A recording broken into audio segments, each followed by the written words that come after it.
आज हम आपको एक कथा का श्रवण करा रही हूँ जो सुनने मात्र से आपके जीवन में सुख संपत्ति और धन की वर्षा होगी। तो चलिए कथा को प्रारंभ करते हैं। भगवान शिव माता पार्वती से कहते हैं, जितना समय मनुष्य दूसरों को समझाने में लगाता है, अगर उसका आधा समय मनुष्य खुद पर लगाएगा तो जीवन में वह मानव बहुत आगे निकल सकता है। अगर आप यह कहानी सुन रहे हैं तो पूरा सुनिए। इस कथा को आधा अधूरा छोड़कर जाने की गलती मत करिएगा, क्योंकि इस पवित्र कथा को पूरा सुनने से मन चाहा फल की प्राप्ति होगी। इसलिए इस कथा को पूरा सुने। आप शिव भक्त हैं तो भोलेनाथ का अनादर ना करें। मनुष्य वक्त से लड़कर जो अपना नसीब बदल ले। इंसान वही है जो अपनी तकदीर बदल ले। कल क्या होगा ये कभी ना सोचो।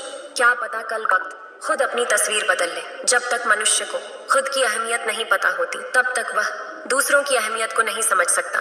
इस दुनिया में दो प्रकार के इंसान होते हैं। पहला वह जो अपने काम पर पूरा भरोसा करते हैं, जो खुद पर पूरा विश्वास करते हैं, उन्हें खुद पर पूरा यकीन होता है और वे जानते हैं कि उनके अंदर ऐसी क्या खास बात है जिसके लिए लोग उन्हें जानते हैं। उनके अंदर ऐसा क्या हुनर है जो औरों से अलग है, जो सामान्य नहीं है। वहीं पर दूसरी तरह के लोग जो अपने आप को बहुत सामान्य समझते हैं, बहुत तुच्छ समझते हैं, जो अपने काम को, अपने किसी भी व्यापार या किसी भी प्रोफेशन को वो बहुत छोटा समझते हैं, सामान्य समझते हैं। ऐसे प्रकार के लोगों को हमेशा यही लगता है कि उनके अंदर ऐसी कोई खास बात नहीं है, ऐसा कोई हुनर ही नहीं है जिससे लोग उन्हें जान सकें, उन्हें पहचान सकें, और ऐसे लोगों का आंकड़ा अत्यधिक है। फिर भगवान शिव माता पार्वती से कहते हैं, आज की जो कहानी मैं आपको सुनाने जा रहा हूँ, ये कहानी मानव को अपने ऊपर यकीन करना सिखा देगी, खुद के महत्व के बारे में सिखा देगी। बहुत समय पहले की बात है। एक छोटा सा गांव था। उस गांव में एक युवक रहता था जिसका नाम श्यामू था। श्यामू एक बड़े से व्यापारी के यहाँ नौकरी किया करता था, लेकिन उसे हमेशा यही लगता था कि वो तो एक मामूली सा काम कर रहा है। ये काम बहुत छोटा है, बहुत तुच्छ है। वह कभी भी अपने काम की इज्जत नहीं करता था। वह अपने महत्व के बारे में नहीं जानता था। जो भी कार्य वो करता उसे वो बहुत घटिया काम लगता था और उसके मन में केवल एक ही विचार चलते थे कि मैं इस काम को कितनी जल्दी छोड़ दूं और मैं खुद का व्यापार शुरू करूं। लेकिन उसके घर पर उसके माता पिता, उसकी पत्नी और उसके 2 बच्चे थे, जिनकी जिम्मेदारियों के कारण वह इस नौकरी को छोड़ नहीं पा रहा था, क्योंकि उसके घर की सारी जिम्मेदारियां उसी के कंधों पर थीं। उसके घर में और कोई दूसरा कमाने वाला नहीं था और यही कारण था कि वो अपनी उस नौकरी को छोड़ नहीं पा रहा था। लेकिन जब भी वह खाली होता, जब भी वह एकांत में बैठता, तो उसके मन में तरह तरह के विचार आते। आज नहीं तो कल मैं अपना व्यापार शुरू अवश्य करूंगा।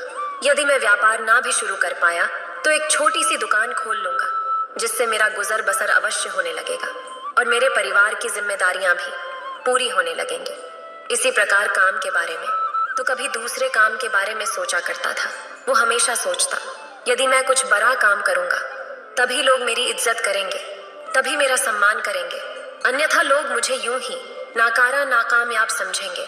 इसलिए जब भी कोई रिश्तेदार, जब भी कोई सगा संबंधी उससे उसके काम के बारे में पूछता, बेटा क्या काम करते हो, तो वह अपने काम को छुपाने का प्रयास करता। वह उसे नजर चुराता। वह मन ही मन यह सोचा करता, यदि मैंने अपनी छोटी सी नौकरी के बारे में बता दिया तो ये लोग मेरे बारे में क्या क्या सोचेंगे। इतनी अच्छी पढ़ाई लिखाई करके एक छोटी सी मामूली सी नौकरी कर रहा है, इससे अच्छा होता कि कोई काम न करता, घर पर बैठा होता। ये सब विचार उसके मन में चलता रहता। इसलिए जब भी उसे कोई जोर जबरदस्ती करके ये पूछने का प्रयास करता कि क्या काम कर रहे हो, तो वह उनसे केवल एक ही बात कहता था, अभी तो मैं काम ढूंढ रहा हूँ, मैं काम की तलाश कर रहा हूँ, अभी तक मुझे कोई काम ही नहीं मिला। क्योंकि अपने मन में वह हमेशा एक ही बात सोचा करता था कि अपने काम के बारे में किसी को भी बताना सही नहीं रहेगा, अन्यथा लोग मेरा मजाक उड़ाएंगे, मेरे बारे में न जाने क्या क्या सोचेंगे, न जाने कैसे कैसी बातें करेंगे, जिससे इस समाज में मेरी इज्जत घट जाएगी और लोग मुझे ताने मारेंगे।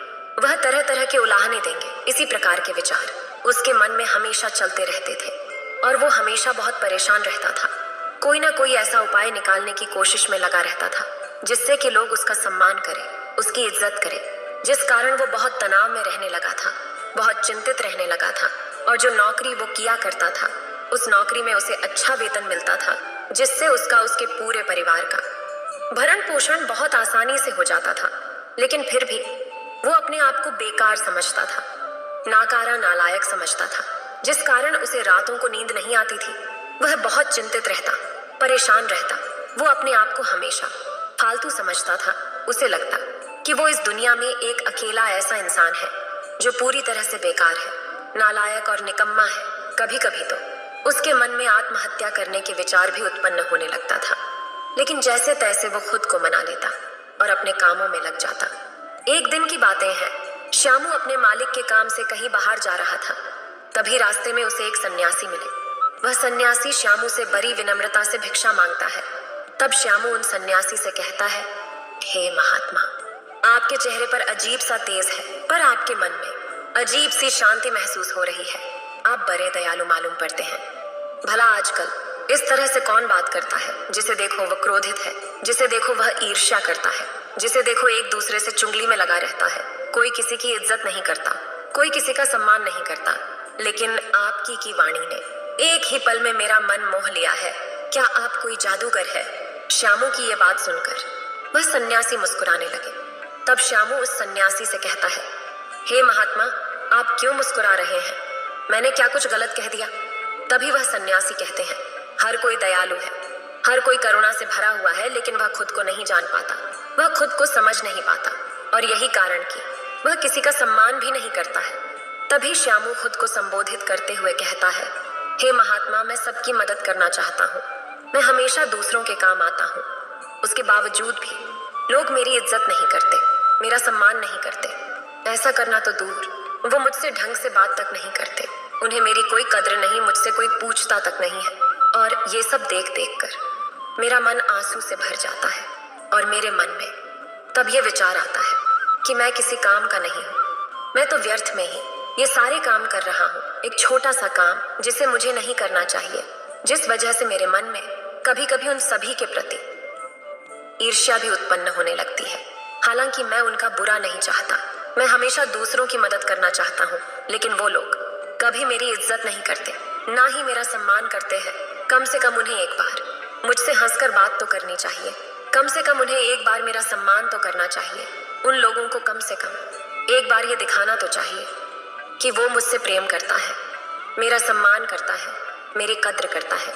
तभी वह सन्यासी श्यामू से कहते हैं, बंदे, क्या तुम्हें भी ऐसा प्रतीत होता है मानो तुम बहुत छोटे हो, तुम अपने काम को छोटा मानते हो, तुम्हें हर चीज छोटी और अधूरी महसूस होती है? इस पर श्यामू कहता है, हाँ महात्मा, मुझे हर चीज छोटी महसूस होती है। मुझे लगता है कि ये कार्य मेरे लिए बहुत छोटा है, मुझे ये सब नहीं करना चाहिए। मुझे लगता है कि लोगों को मेरा मान सम्मान करना चाहिए, लेकिन वे लोग मेरी कदर तक नहीं करते। आगे श्यामू उस सन्यासी से कहता है, हे महात्मा, क्या ऐसा कोई उपाय है, क्या ऐसा कोई तरीका है जिससे लोग मेरी इज्जत करें, मेरा मान सम्मान करें, और इस समाज में मैं दूसरों के बीच, अपने परिवार के बीच अपनी महत्वता को बढ़ा सकूं? ऐसा कोई तो तरीका होगा, ऐसा कोई उपाय होगा। इस पर सन्यासी मुस्कुराने लगे और श्यामू को जवाब देते हुए कहते हैं, बंदे, जब तक तुम खुद को नहीं समझोगे, खुद को नहीं जानोगे और खुद का सम्मान करना नहीं सीखोगे, तब तक लोग तुम्हारी कदर नहीं करेंगे।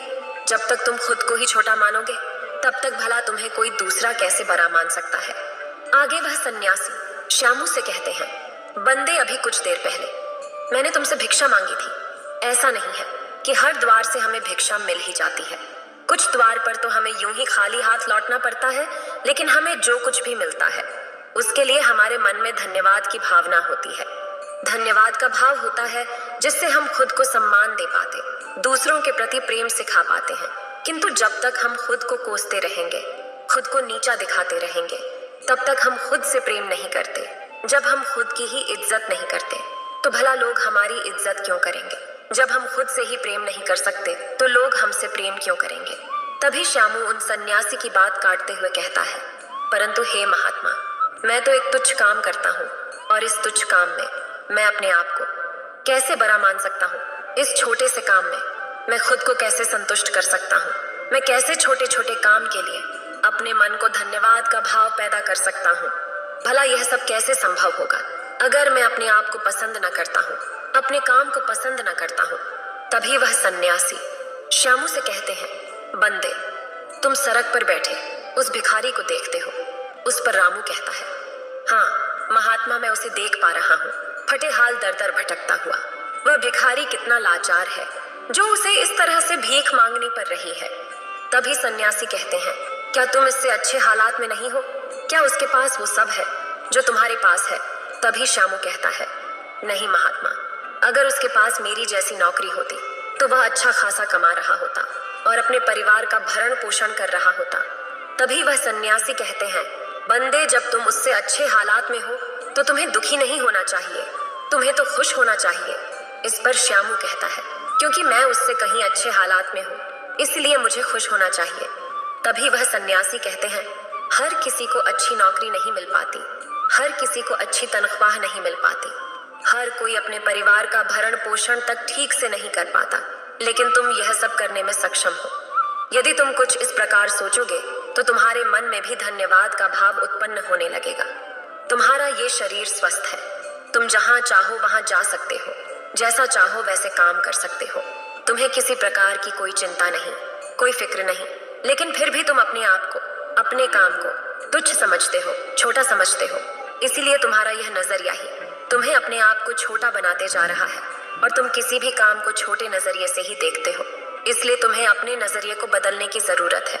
अगर तुम अपने नजरिए को बदल लेते हो तो धीरे धीरे सब कुछ अच्छा हो जाएगा, और अगर नहीं बदल पाते तो आज जो कुछ भी तुम्हारे पास है, देखना एक दिन तुम सब कुछ खो बैठोगे और तब तुम्हारे पास कुछ नहीं होगा।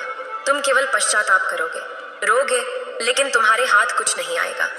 लेकिन यदि एक बार तुम खुद से प्यार करना सीख जाओ तो तुम्हारा विश्वास खुद पर बढ़ने लगेगा, और खुद पर विश्वास बढ़ने के बाद सबसे पहला बदलाव जो तुम्हारे अंतर मन के अंदर आएगा वह होगा प्रेम, और प्रेम भाव का हमारे मन में उत्पन्न होना, अर्थात हमारा खुद पर विश्वास बढ़ना।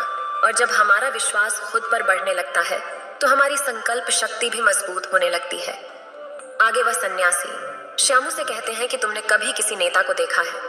कोई ऐसा नेता जो भी काम हाथ में लेता है उसे वो पूरा करके ही दम लेता है, भले ही उस काम के लिए उसकी कितनी भी निंदा क्यों न की जाए, लोग उसके खिलाफ ही क्यों न खड़े हो जाएं, लेकिन वह तब तक नहीं रुकता जब तक कि वो उस काम को पूरा न कर ले। यदि वो किसी अच्छे कार्य में जुटा है तो लोग खुद ब खुद उसकी इज्जत करेंगे, उसका सम्मान करेंगे, और लोग उसके साथ जुड़ते चले जाएंगे, जिससे उसका एक अलग ही महत्व बन जाएगा। लोग उसकी वैल्यू भी करेंगे। ठीक उसी प्रकार तुम्हें भी अपने जीवन में जिस काम को अपने हाथ में लेते हो उसे सही ढंग से और सही तरीके से पूरा करना है, और तब तक तुम्हें रुकना नहीं है जब तक कि तुम उस काम को पूरा न कर लो। यदि तुम ऐसा करते हो तो तुम्हें लोग देखेंगे, तुम पर ध्यान देंगे, और सब लोग इस बात से जाने लगेंगे कि व्यक्ति जो भी काम अपने हाथ में लेता है उसे पूरा करके ही दम लेता है, जिससे लोगों की नजरों में तुम्हारा मान सम्मान, तुम्हारी वैल्यू बनने लगेगी, लोग तुम्हारी कदर भी करेंगे। आगे वह सन्यासी श्यामू को अगला तरीका बताते हुए कहते हैं, जब हम दूसरों के काम आते हैं, दूसरों की मदद करते हैं, तो इससे भी लोगों के बीच हमारी महत्वता बढ़ जाती है, जो बहुत अच्छी बात है। लेकिन मैं तुम्हें सावधान कर देता हूँ, हर समय अगर आप किसी के लिए मौजूद रहेंगे तो आपकी जरूरत नहीं पड़ेगी, कोई आपको गंभीरता से नहीं लेगा, और तब तुम्हारा फायदा उठाने वाले तुम्हारे इर्द गिर्द घूमते नजर आएंगे, तुमसे अपना काम निकलवाएंगे, और जब उनका काम खत्म हो जाएगा तब तुम्हें यूं ही छोड़ देंगे, जिससे तुम्हारे मन को ठेस पहुंचेगी, तुम्हें तकलीफ होगा और तुम्हें लगेगा कि दुनिया बहुत बेकार है। यहाँ पर रहने वाले लोग केवल मतलबी हैं, अपने मतलब के लिए सोचते हैं। इसलिए मैं तुम्हें सावधान करना चाहता हूँ कि हर समय उपलब्ध मत रहो। हाँ, जो हमारे करीबी हैं, बहुत खास हैं, तो उनके साथ खड़े हो सकते हो, तो उनके लिए मौजूद रह सकते हो, लेकिन दूसरों को अपनी जरूरत का एहसास कराना जरूरी है। जब भी कोई ऐसा काम करो जिसमें तुम माहिर हो तो उन्हें तुम्हारी कमी महसूस होनी चाहिए, उन्हें ये प्रतीत होना चाहिए, यदि यहाँ पर श्यामू होता तो ये काम झट से हो जाता, यदि यहाँ पर श्यामू होता तो इस काम को करने में हमें समय भी नहीं लगता, यदि श्यामू होता तो इस काम को वो बड़ी सरलता से कर देता। ऐसा करने से लोगों के बीच तुम्हारा मान सम्मान और तुम्हारी इज्जत और बढ़ेगी। आगे वह सन्यासी श्यामू से अगली बात बताते हुए कहते हैं, अपना काम पूरा होने से पहले कभी भी उसके बारे में किसी को न बताना, वरना तो तुम मजाक के पात्र ही बन के रह जाओगे। कुछ लोग काम पूरा होने से पहले ही ढिंढोरा पीट देते हैं, हाँकने लगते हैं, और कुछ लोगों की तो आदत होती है कि वो काम करने से पहले ही लंबी लंबी फेंकते हैं, भले ही उस काम को करने में सक्षम हो या ना हो, भले उस काम को वो शुरू तक ना करे, जिस कारण बाद में उन्हें शर्मिंदा होना पड़ता है। लोग उनका मजाक बनाते हैं, उनकी निंदा करते हैं और ऐसे लोगों को कोई गंभीरता से नहीं लेता। ना ही इनकी कोई इज्जत करता है, ना ही इनका कोई सम्मान करता है, क्योंकि तुम भी ऐसा करोगे तो तुम्हें भी कोई गंभीरता से नहीं लेगा।